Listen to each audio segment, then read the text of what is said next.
Hello and welcome to the Empowered Body Method podcast. This is your host, Greg Fearon, and today I have the awesome Christina Andersen, who's going to delve into the world of women's health, how to actually fix your body from the right way, and just bring her absolute genius. Christina, welcome to the show. Thank you so much. Thank you for having me. So exciting. Yeah, so we've met on LinkedIn recently. So do you want to tell the listeners a little bit about yourself and how you got to where you are? Yeah. So I kind of started this, fell in, I guess, in a way, into this world by accident. Well, I married a man who was into this and was, a coach and a personal trainer. And I was like that. I was not into, except for healthy eating, sport and exercise and stuff just wasn't on my radar at all. And then 3 weeks before, a couple of months before our first baby was due, the gym that my husband was working in closed down, and we were told that we had a month's notice. So then we ended up taking over the premises, and then 3 weeks before our daughter was born, we opened our first gym.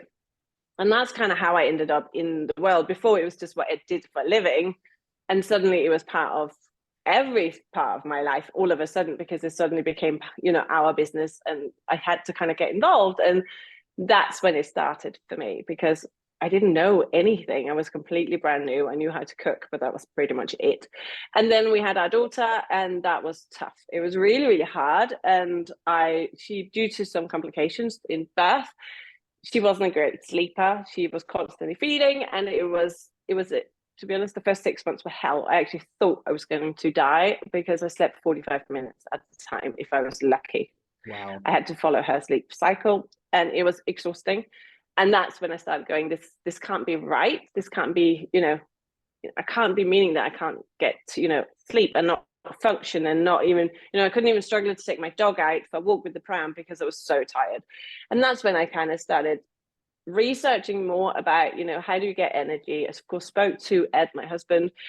We had another great trainer with us at the time at the gym called Aaron. So I spoke a lot with Aaron about it as well. And therefore kind of got insight of how do you best work with the body, and then started to go into the point of how do you, like, completely for my own benefit, not, ever thinking it was going to become a business or anything, but how do I make my body thrive? I had all these symptoms, and suddenly I had actually had symptoms looking back my whole life. I've, even as a child, I had issues. I had constantly issues with like cystitis and stuff like that. So it's just so many problems. I had a lump on my wrists, which I was told could only go away if it was operated on. I sometimes couldn't use my left hand because I was in so much pain. I never knew anything. And like, it would come and go, and I would just be like, oh yeah, whatever. I had terrible period pains, all these things, and it was horrific. Didn't know that any of this wasn't right. And then until then I start looking into it and start researching, and suddenly start feeling better, getting lots of energy, and then actually going, oh, it's not actually so hard. Even though Annabelle might be up 6-7 times in a night, I didn't feel exhausted the next day. I started feeling good. Like I could function well with, very little sleep. And then that's kind of what kind of made me realize there's so much more to this. Then we had our second daughter, and my dad got diagnosed with cancer. And that's kind of the thing that made me realize, I do want to know more, because my dad was only 57 when he got diagnosed. He passed away when he was 60. And I was like, well, what if I only have that little time left? How do I want to use it? How do I want to feel? Where do I want to be there for my kids? And then that's really took that. I retrained. I became a personal trainer. I took a full-on apprenticeship within our own premises, and actually learned from the bottom up, and just then after that moved into functional medicine and functional health, and then neuroscience, behavioral coaching after that. And that's actually been a journey always led by my own experiences, and then the same then moving into my clients' experiences, and then building from that. So like even today, like now I'm still learning, I'm still studying, because this field is just always evolving. We learn more and more, and at the same time there's so little we actually know within science of the body. But yeah, so for me, it started that I was there where my current clients already, I started there myself. I was there, I was in pain, I was struggling, I was fatigued, I could hardly get out of bed. so getting to a point where, you know, even now I do things and I go, there's no way I can feel better. And then I just get one more bit of energy. It's amazing to see what the body can do. It's so rewarding. Awesome. It's so freaky just listening to your story, because I've had a similar journey, started out personal training, delved into functional medicine, nutrition, now human behavior, neuroscience, because I think we have a tendency to try and separate everything. And that's what I think causes the problem. Yeah, definitely. I agree. I think people kind of go, well, this is my food, or this is my exercise, and this is my work, and this is my family, and this, and actually everything impacts everything. There is no this area. It's the same when people come to me and they go, oh, this hurt and this hurt, but they're not related. I'm like, no, 100% related. If your toe hurts and your shoulder hurts, those two are related. It goes together. And we are not, you know, we're one big system that is absolutely amazing. And I see that every day. I see people heal in ways where it shouldn't be possible, but it is, because the body works together. The body, every part of the body is interconnected with each other. Like just looking at the liver, right? It plays 500 plus functions in the body, and it's involved in so many things. And that is just wonderful to experience. And like, therefore we can heal, because just have to kind of bring it all together. Do you think that's a failing of Western medicine, that it has, you know, I used to work in the NHS. We have rheumatology over here, but we have trauma and orthopedics over here. Then we have endocrinology over here. Then we have women's health over here. Is that part of the problem, do you feel?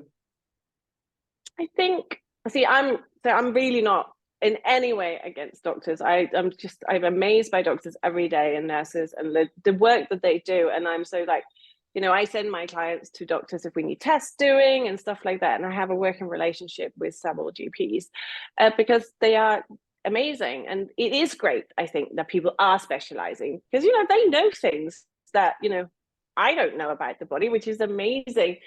But when we come to healing, so their medicine very much is more reactive. You know, people come there when they are sick, when they have hurt themselves and they don't know what to do, they go there, and they are amazing at that.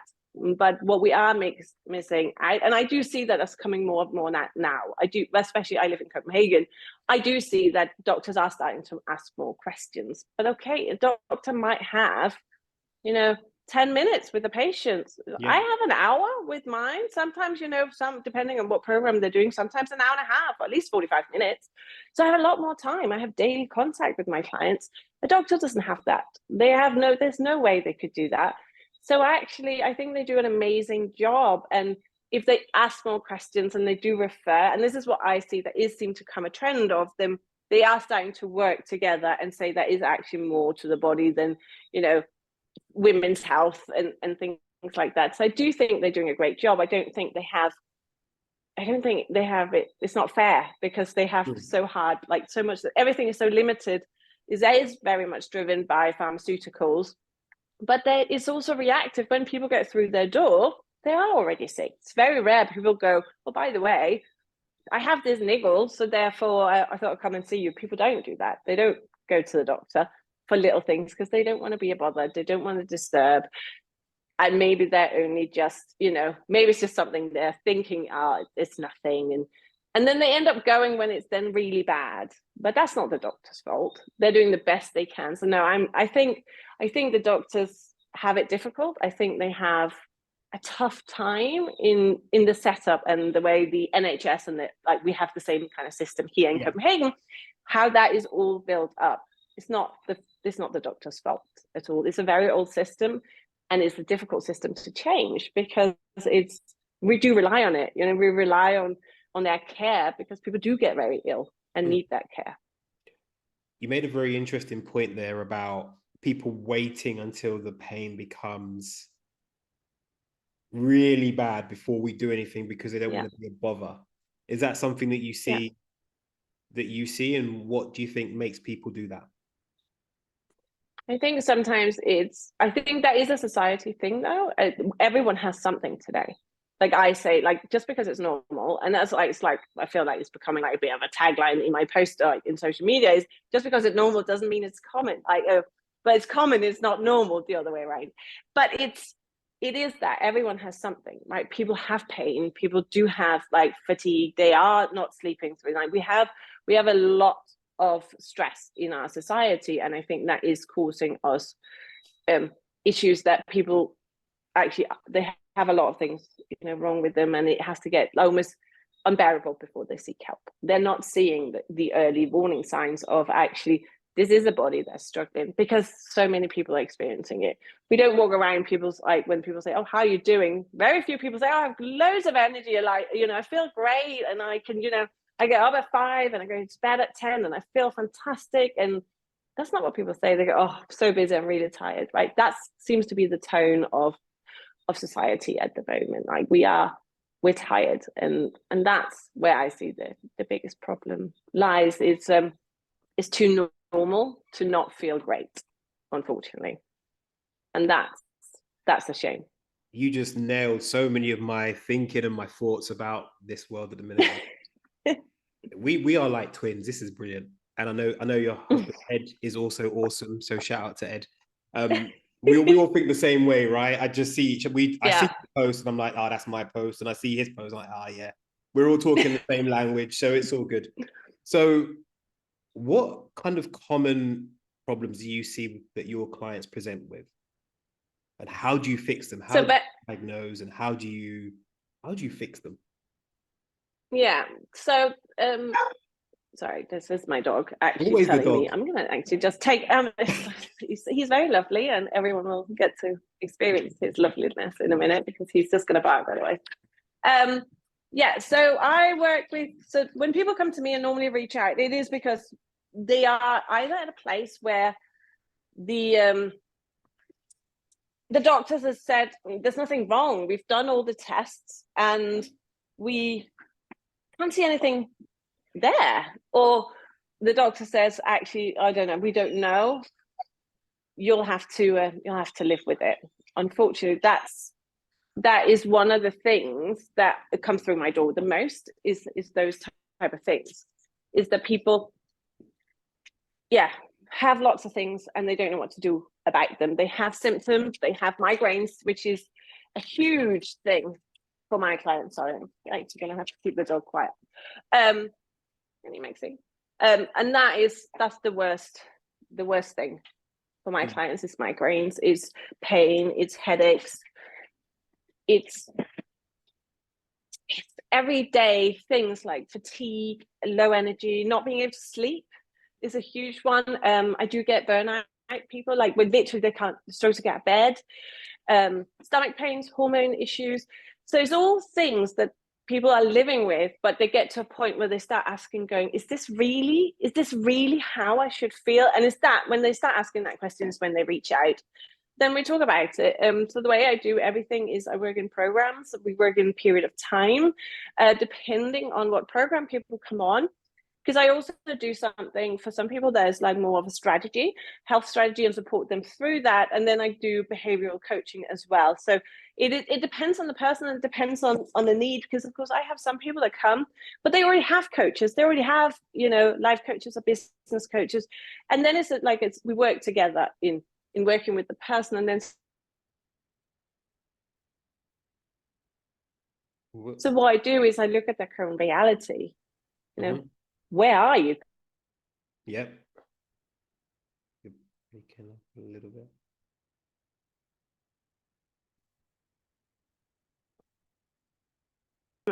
I always felt fat, but now I realize I was just bloated. And she wasn't, you know, she was, you know, a beautiful young woman, and she felt so uncomfortable in her own body because of swelling and bloating. And that was something she'd felt since she was a small child. So her whole view about herself was because of how her body, how she was feeling in her own skin. Yeah. And I think that's like, whoa, you know, and those are the conversation that comes out. So a lot of my work is, well, it's on the phone these days. I have, like, I talk to my clients on the phone, and I have daily contact with them on I use WhatsApp for my clients because it works really well. You know, we have daily contact, and we look at that every day. We look at their lives in so much detail, because it's like you say, it's not exercise over here and nutrition and work, and we look at it, all of it, you know, relationships, you know, how they talk to themselves. Because I have had like young women come through my door with chronic stomach pains, and actually they were just talking to themselves really badly. They were putting themselves down, you know, I'm not good enough, or this isn't good enough, oh, I can't do anything, constantly getting to a point where actually their body is struggling, and they get stomach pains like this. And if they're not allergic to things, we test these things. You know, I have a whole program where I work out, you know, do they have, you know, food allergies or sensitivities? And also, because this is where I do a lot of work with doctors as well, right? So the doctors are really helpful. Is, you know, we find out is the things we need to eliminate temporarily or permanently from their diet. I don't really believe in removing foods unless necessary, like it's necessary. I think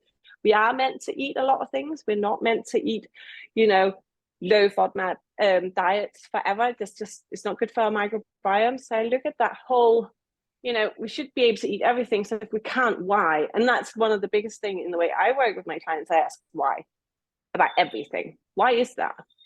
Because a lot of it is we come down to a point of there's a belief about things that they suddenly aren't eating things that they should be, you know, they want to be eating, or they're eating things that don't really want to be eating, and things like that. So I do ask an awful lot of questions. So a bit like a 5-year-old child, right? You do the why, and that's how you get to the bottom of what's really going on, rather than, I think a lot of the women I work with come in at a very surface level, and they don't understand the look deeper, and it's very hard to ask yourself your own questions, isn't it? Yeah, exactly. It is. And some people come in and they want how do I fix it? I was like, well, we have to look at everything. You know, I could give a plan to someone, but if you're not able to follow the plan because you're not enjoying it, or you have too many kind of things that goes in the way of how you're thinking, then that plan's just pointless, and it just becomes a bigger threat. So like I know you also do, is like, you know, if it's a threat, we have to find out why, and we have to look at and remove that threat so your nervous system can work properly. Because if we're in threat, we can't actually make the changes we want to be making. Awesome. So I just want to touch on something you mentioned earlier about bloating, which is a very common thing. Like all of a sudden, everyone's a gut specialist. Everyone's taking probiotics. Everyone's taking prebiotics. Most people don't really know what they actually do, but that's a whole other conversation. No, I know. It's like everyone's an expert all of a sudden. I'm just sitting here going, okay,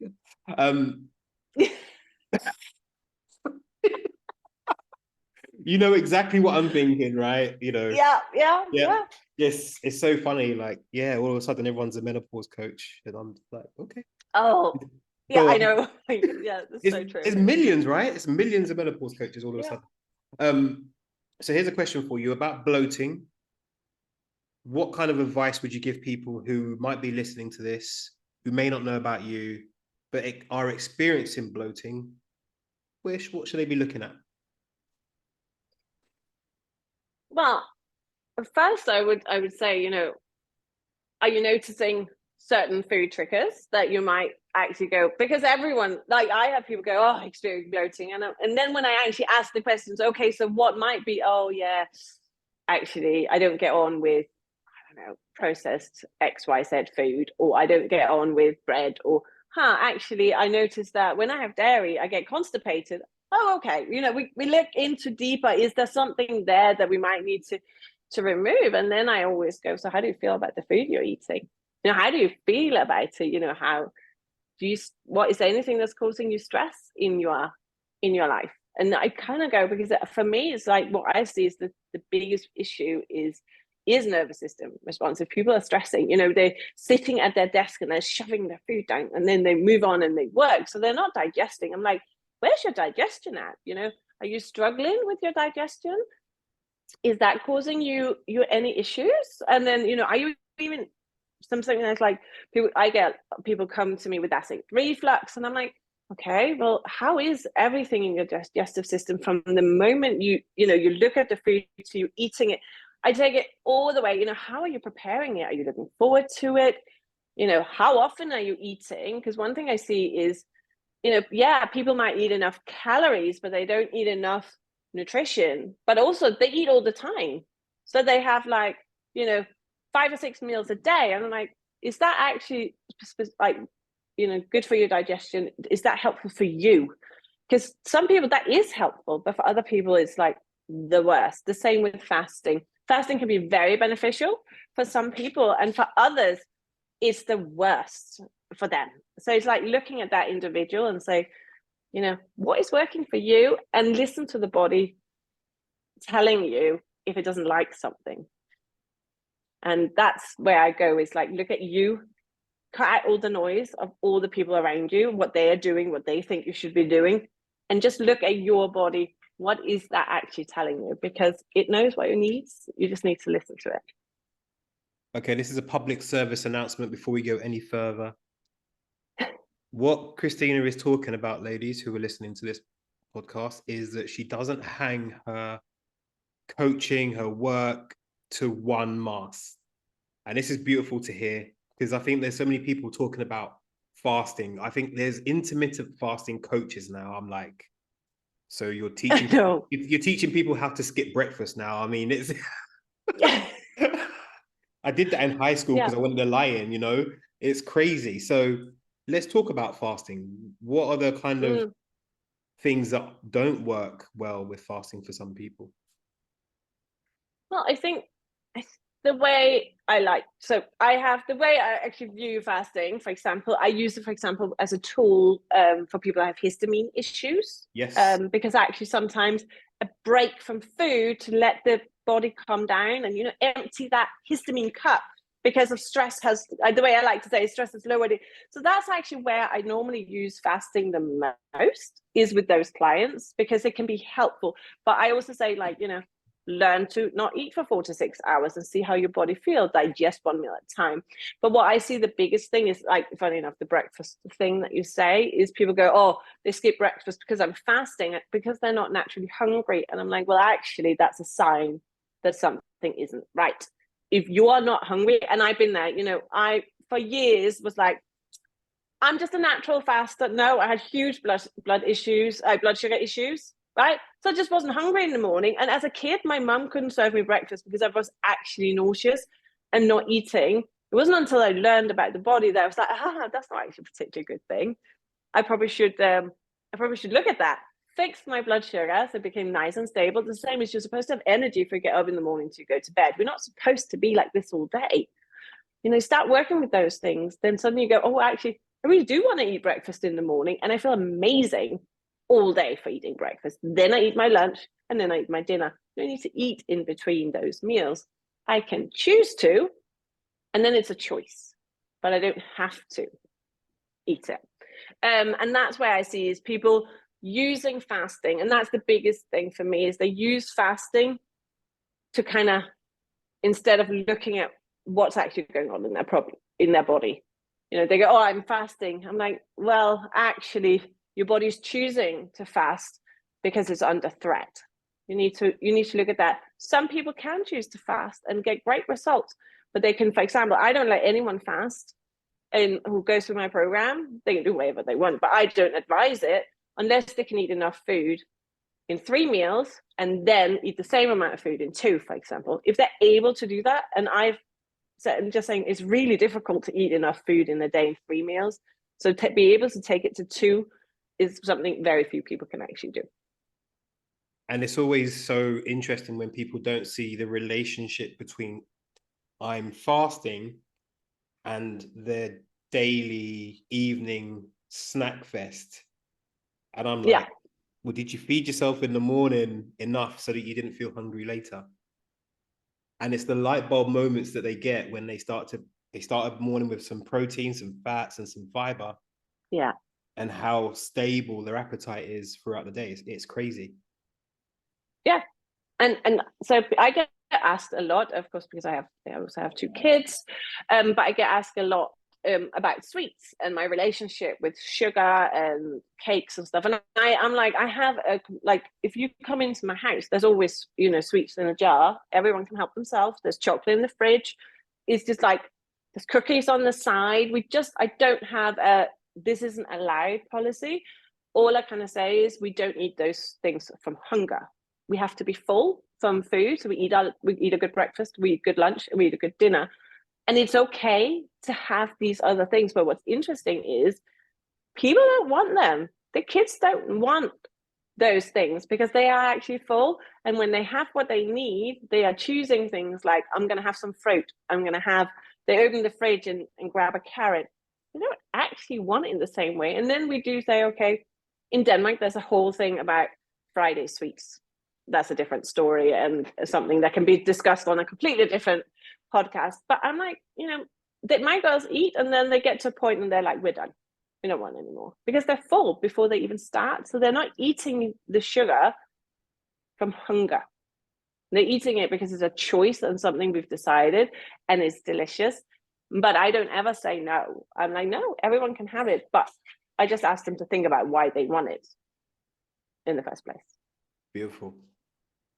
So I want to jump onto sleep because I know it's a really, like for me, sleep is the foundation of everything. If you're underslept, and you mentioned in your story about at one point you were sleeping for 45 minutes, that's some SAS torture technique. That sounds rough.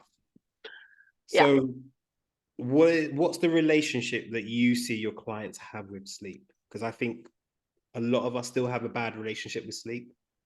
But I think there's on certain points, something about sleep becomes about connection as well. So people are choosing not to prioritize their sleep because they, a lot of people have full-time jobs, they work a lot, so they have very little time with the people that they love. So they might choose to stay up, or they might need to spend the time coming down from a long day at work and a full-on day, and maybe even checking, work in the evening. So therefore, to get themselves to a place where they're naturally tired takes a lot of time. And so the way I look at it is I'm like, but why is that? Why is it we are having habits that's causing us to not prioritize sleep? What is it about sleep and the relationship with, our bed and, going to bed and, starting the day rested? What is the relationship there? What is it that's stopping us? Because I think there's so much more to that. Because I love, personally, I'm one of those. I love going to bed early. I go to bed happily at 9 o'clock. But I also like getting up really early in the morning. I like to have a good 5 o'clock, 5:30 start, because the morning for me is super special. Setting up slowly. I write my social media, my content in the morning. That's something I absolutely love doing. So therefore I look forward to going to bed because I look forward to the next day. So there's so many things about, getting good sleep, because it's also how you feel about your life. If you're not looking forward to the next day, you're not going to prioritize it. So for me, that's, I look at when I work with clients, and it's like, we look at all the other aspects of, and then also, where's your nervous system at? Do you struggle to get that parasympathetic activity? So you're actually able to get into a state where you're ready to go to bed. So so I think with everything, like you say, sleep is super important. And I know what it's like not to get sleep. I also know that actually when you work on all the other aspects of your life, the sleep, your quality of your sleep will change, even if you can't control how much you get. Because when you have small children, you cannot always control how much you get. Like I know that, my oldest didn't sleep through the night until she was 7. And the younger ones were the same, right? My kids just, and to be honest, I have a family history of exactly the same. Even my dad was still getting up in the night, you talk about, there was a reason that he got cancer at an early age, working lots and not treating his nervous system as well as he should. But, I know that you can survive, you can feel great. Yeah, it still wears you down. Like the same with good stress is still hard on the body as negative stress is.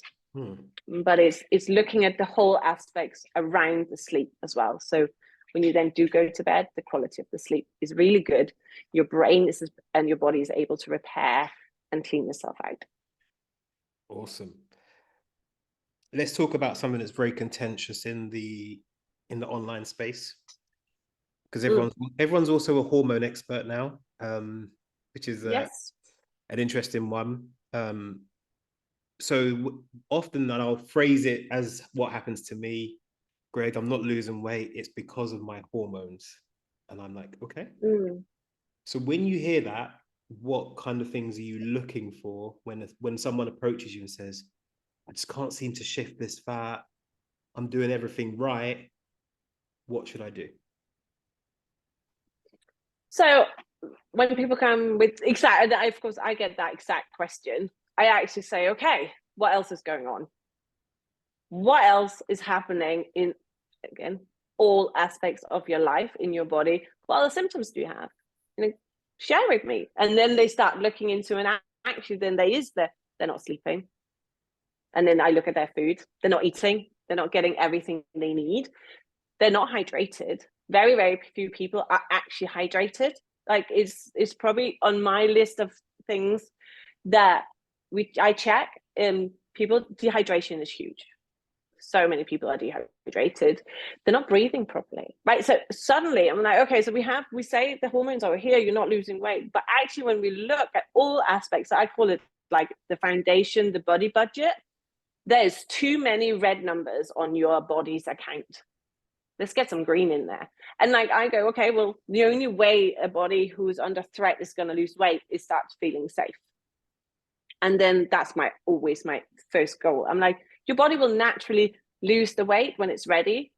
But if your detox and draining system isn't working properly, if you're not sleeping, if you're not eating enough food, if you're stressed most of the day, so not digesting from morning to evening, you're just not going to get a body that's able to let go of the fat, because the fat is there as a protector. It's there to keep us alive.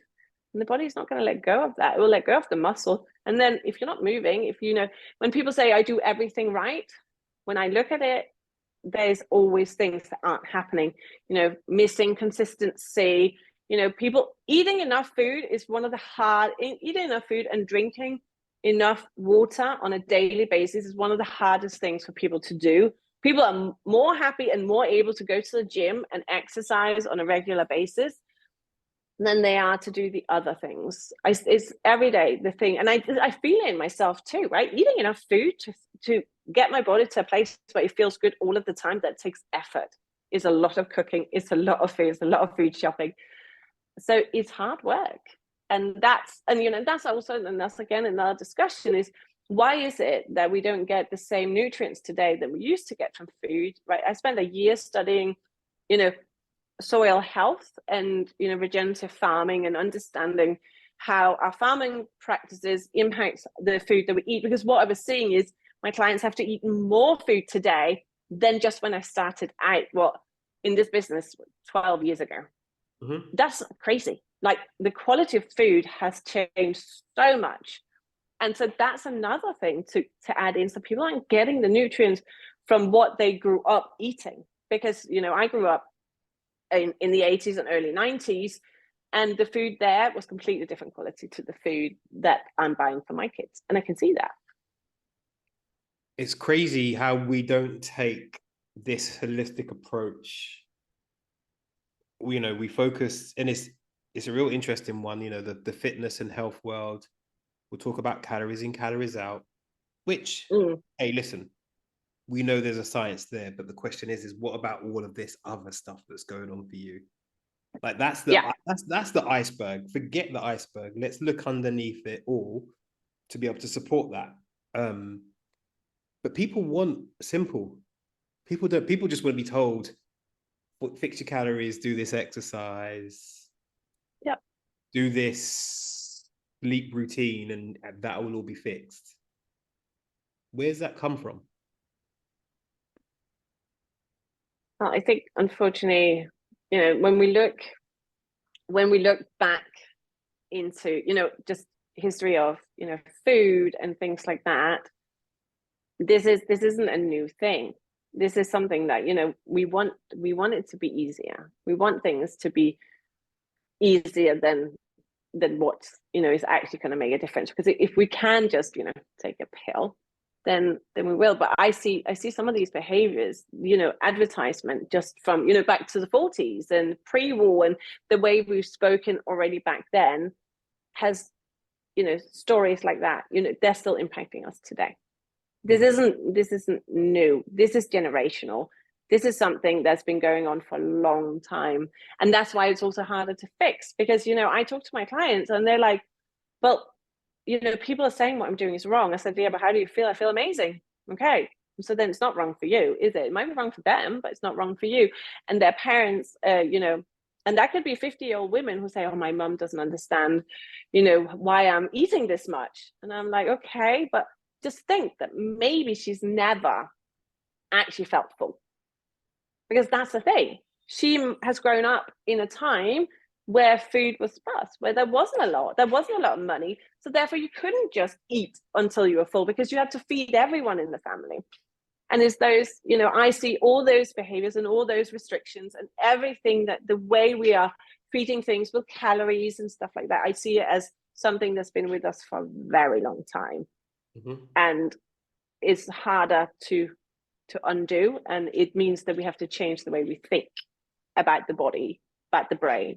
And I see that change is coming. You know, people like, you know, see what you and I do for a living, but it is generational, and it is stopping and saying, actually, how do I want to live my life?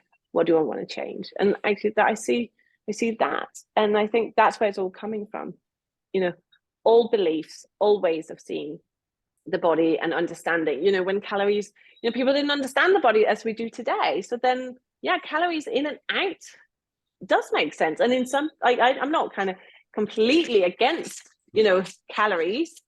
I just don't focus on it, and I still get great results with my ladies, and they still, and men, the few I do work with, they do get results, because in the end of the day, you know, there's a lot of calories in broccoli. It's not a lot of calories in chicken compared to, you know, I don't know, a burger from somewhere. Yeah. You know, yeah, exactly. But it's also, it gives the body something different. And I think it's all views. It's views of something where it's been created before we knew what we knew today. And that's, you know, that's normal. That's how we develop. Because if we didn't know those things then, we wouldn't have ended up where we are today. So I don't really see it as bad. I just think it's time for us to ask more questions. And with everything, I think it's time to ask, you know, more questions. It's like looking at it. I have a post on my wall, and that's exactly what it says: ask more questions. And I think that's with everything. I think it's, you know, if we want calories in and out, it's not wrong. It's just not the only thing. And it's so funny, because if you look at the world of marketing, because marketing teaches us have one message and stick to one premise. And I think that's what fails people so much, is because the psychology of it is just do this one thing and you'll be fine. It's all good. Yeah. Yeah. And it's so interesting when we look at cultures where things are a lot slower. I have a background in Chinese martial arts, so I understand and rest and qigong and stuff. And I'm telling people, slow down, chill, relax. And they're like, can't. I'm like, well, yeah, because you're stressed as hell. Do you know Paul Chek? I'm sure you would have. Yes. Right. Okay. Yeah. So Dr. Quiet, Dr. Diet, Dr. Movement, Dr. Happiness. If you don't have those 4 boxes in check, sooner or later something's going to go wrong, and your approach exactly syncs to that, and that's awesome. Yes. Tell me about your exercise routine, because obviously people always want to know what we do when we're not posting on social media. They want to know, how does Christina exercise? How does she move her body? What does she do? What special exercise does she do? Well, so I very much have the I'm not really a gym, which is a joke, because I've owned 2 gym and a personal training studio, but I actually don't particularly enjoy spending hours at the gym. I'm get active through the day. I would rather do, you know, 100 squats throughout the day than go to the gym, and that's the approach I take. I walk a lot. You know, I love walking. I think walking is the most underrated bit of exercise. I also ride horses. I ride a minimum of an hour to 2 hours a day, like before today here. I've been in the woods on a horse for 3 hours, and it was amazing, and I loved it. So, and then I also, I'm a, back, years ago, I trained to be a yoga teacher. So I love yoga. I love that side. But for me, it's more about what makes my body feel good. So I will, I'll move in whatever clothes I'm wearing, and I will roll my yoga mat out, or I will just, play with my lovely dog, as you've all, pain in the backside dog, but he's very sweet. I'll play with him, but doing like bunny hops on the floor, crawling, right? It's like functional movement throughout the day. I find that that's much more effective for me. And also I see that in my clients, little burst of energy. I think I like that to be, needs to make me feel more energized than I don't want any fatigue. I want to finish moving my body and feel like, oh, I want to do that again. That's where I am. I don't have a set training routine. I do sometimes go up to the gym to lift something heavy because I miss it. I do particularly quite like, heavy deadlifts, heavy squats, because I find them fun. I enjoy those, but I don't want to be at the gym for hours. I'm in and out, 15, 20 minutes, I'm done. And that's the approach I take. I like micro exercise. I think it's very, very beneficial. So what I understand by that is the gym is your body. Yeah. I'm like, we used to wear, like, before we lived where we live now, we used to have a Swedish ladder on the wall. So you could just do that. We don't have space for that currently where we live now. But things like that is just important. You can do press ups up. If you can't do a full on, you can do up against the sofa, up against your kitchen table.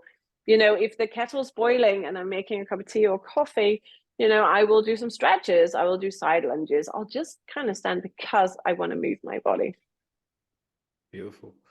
And then just talk us through what the kind of things you eat in a day.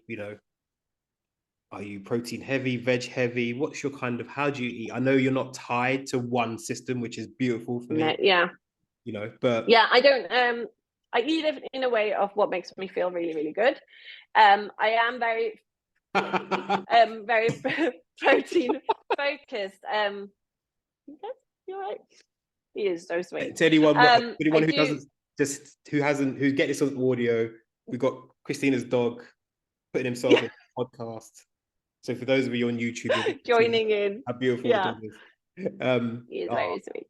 But yeah, so I do focus on getting my protein every single day. So I very much on muscle, maintaining my body's muscle mass. That's really important because I'm also, 42, and I know what will happen with my muscle mass, as I get older. So that one is really important. And it's the same, if I am going to say a focus on anything in my training is maintaining muscle mass. I want to stay strong. I want to feel that my metabolism is really good, that my muscle mass, and I want to be able to, lift things and move, and I want a horse ride when I'm 80. That's what I want out of my life, right? So I maintain my muscle mass, so I focus on my protein intake every single day. I'm not scared of sugar, I'm not scared of carbs. I think everything, if I eat cake, I eat chocolate, I never eat it because I'm hungry. I want to eat it planned. I want to eat it after a meal, and then I eat a lot of veg because I feel amazing when I have a lot of vegetables. So I do eat between 500 to 800 grams, sometimes more, a veg a day. And I only eat organic. I think that's actually one thing I would say. If I don't follow a specific diet, that's just why I work with vegans, vegetarians, paleo, keto. It doesn't matter whatever people believe. It doesn't make any difference to me because my question is always, if it isn't working for you, if you don't feel amazing, then maybe it isn't the right thing for you, and maybe you should look at what could be. But it's always up to the individual, and I fully respect that people have religious reasons for why they're doing what they're doing. It makes no difference to the way I work.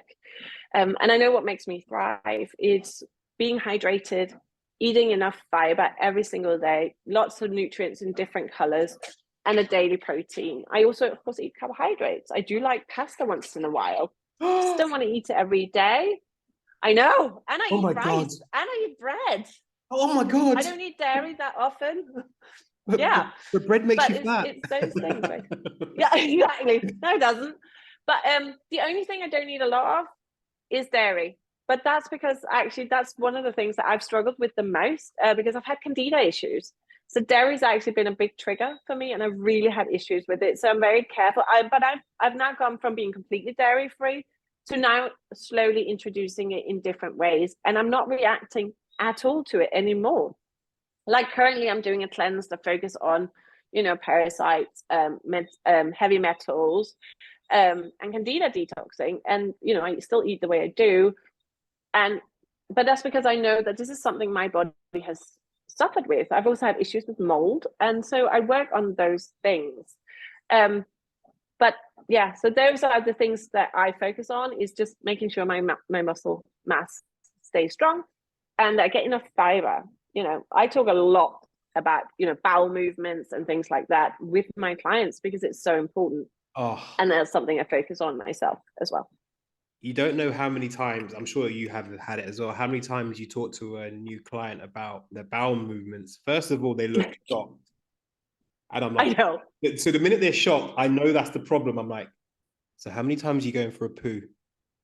And they're like, yeah, once or twice a week. And I'm like, what? I know. Like, that's what we want a day, if not 3 times. Thank you very much. You're like, oh, wow. Yeah. So, I mean, I think the whole gut health thing would be another whole episode, but yeah, the gut is so important, isn't it? Elimination and ingestion, I think, is so important.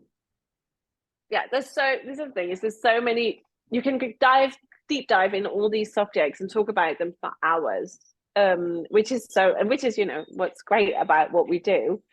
But I think, overall, if you just get some really good idea of what works for you, what makes you feel good, then actually just a good basic foundation is key. That's the way I look at it, is, a basic foundation. Are you getting the minimum of what you need every single day? And actually, that's what I see is the biggest issue, is people don't get what they need. They don't need enough protein, plant or animal-based protein every single day. They don't get all the amino acids in every single day.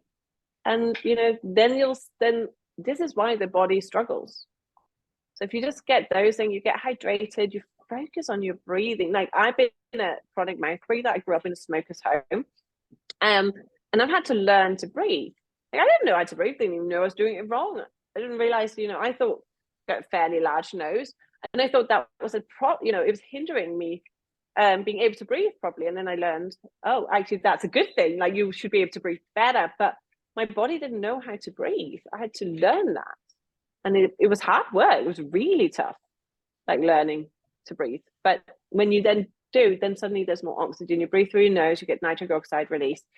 That means the nutrients and oxygen can then get to all parts of the body better. So you get more, energy, and your brain feels clearer.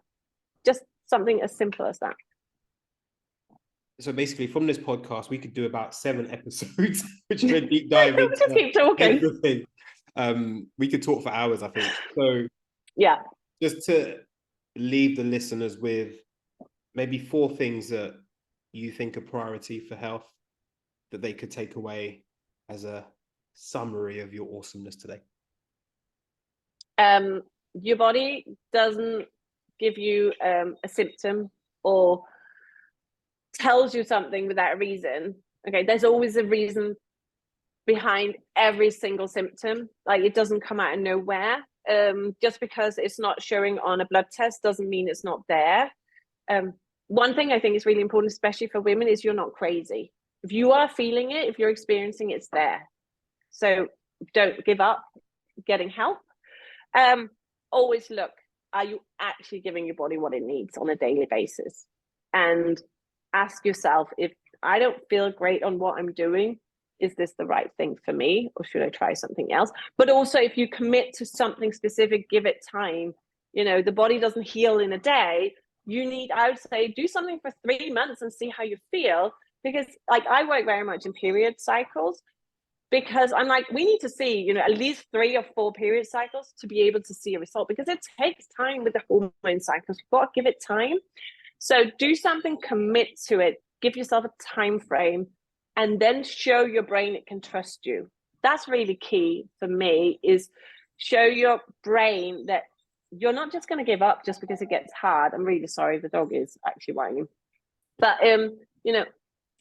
show yourself that you can trust yourself. That's a huge thing.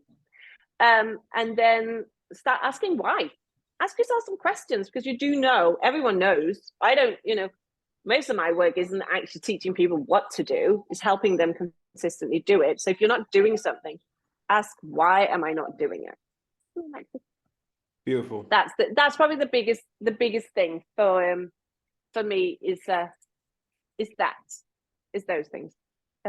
Because like you say, there's no right and wrong diet out there. It's only what works for you, but you've got to give it time to see if it works for you. Amen. I think you just nailed it. So listen, I'd love to have you back so we can deep dive on some of those things. Where that would be can amazing. people find you and your awesomeness? So LinkedIn is actually my main platform. It's where I'm there, but I do have a Facebook group, which is called Mums, MUMS, Get Fit, which is a Facebook group I've had for a long time, which I do post in every day. Then I'm Christina Andersen Coach on Instagram. I mainly do stories these days on Instagram, because I just spend more of my time on LinkedIn. So for me, that's just, I love that platform. I think it's amazing. That's it. The thing about I guess I'm Danish, so it's Christina with a CH and Andersen, SEN. But other than that, LinkedIn is probably the best place to find me. Awesome. So ladies, I'll share the links to where you can find Christina and her awesomeness. If this episode has resonated with you, reach out to Christina, reach out to me. I'll direct you if you need to. Share this podcast and give it a 5-star rating, because I think it deserves 6 stars, but we only can do 5. And thank you, Christina, for bringing your awesomeness. Thank you so much for having me. And let's do another one at some point. Now I think that'd be awesome. Definitely. All right. Amazing. Talk to you on the next episode, people. Bye-bye.